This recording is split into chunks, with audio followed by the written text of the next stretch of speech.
Hey guys, Charles here, and just something that kind of came up I wanted to talk about. When we're preparing our teams for a potential hurricane, right, or a potential disaster, whatever it may be, um, there's one thing I never really thought about prior to what happened this week with Hurricane Irma. So, as a lot of you know, Hurricane Irma came and went. At first, it was coming on the west coast of Florida, where it wasn't really going to hit Tampa Bay. And then it said, you know what? Nope. And then it turned, and then it came, and it went right for Tampa Bay.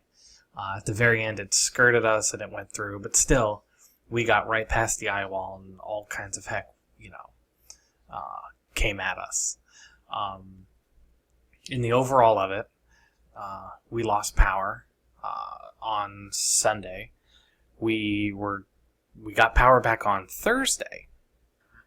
Now, who cares, right? It's just power. And you're right, it is just power. I camp with the Boy Scouts and Cub Scouts all the time.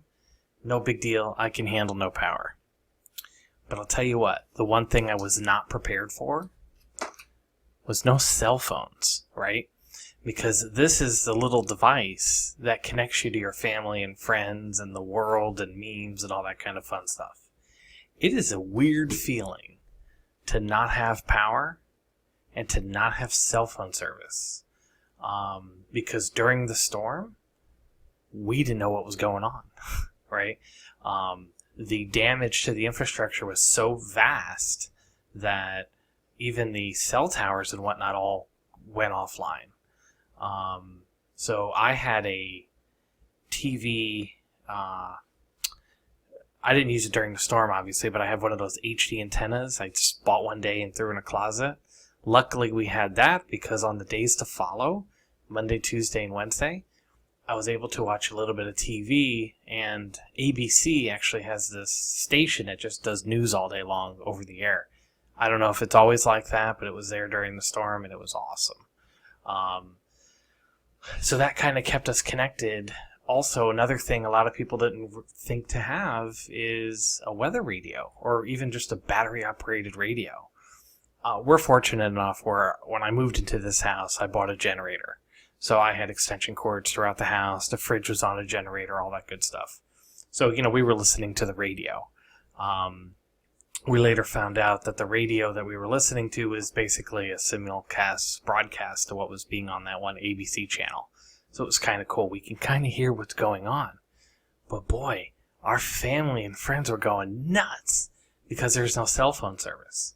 I want to say around Tuesday maybe, we determined if we drive and keep going, eventually we'll pop into a waft of cell phone service. So we were able to communicate, but it was very sketchy. I think Wednesday or so the cell phone service came up. But anyway, I'm not trying to give you my whole sad story. There's just a couple of things I'm going to list on this article below where I hadn't always thought about having prepped for a potential hurricane, right? But as managed service providers, if you think your teams are going to be able to work from home during a bad storm like this, you got to think again. I will tell you, in all the hurricane preparedness things that I've been through and all the drills and all that stuff, I never thought cell phone service would go down. I have no idea why. It just never crossed my mind. But that one was a shocker to me. We had some people staying with us during the storm, and I think I have T-Mobile and they have Verizon or something. But every so often, as you walk between rooms, you'll get a text, but you can't respond, right? It was just weird, man. So in your plans, be thinking, what happens if we can't communicate? Okay?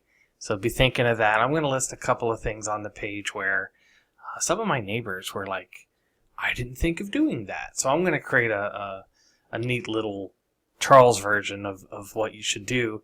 And I'm also going to reference for like business purposes, if you're expecting somebody to work from home, what they should have. Or maybe even some tips on, maybe if it's during a storm and your team members are quiet, maybe there's a meet place at a certain time. I don't know. It's something for you guys to think about. But it's definitely a weird weird day, and now that we have AC and power, things are good. We're pretty happy.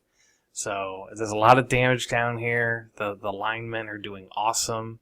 Last night I was out and we saw these little specks of people up on the cell towers fixing them. It's crazy.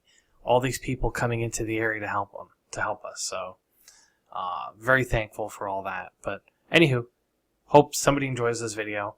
Hope it helps someone out there plan for the next one. All right, guys. Talk to you soon.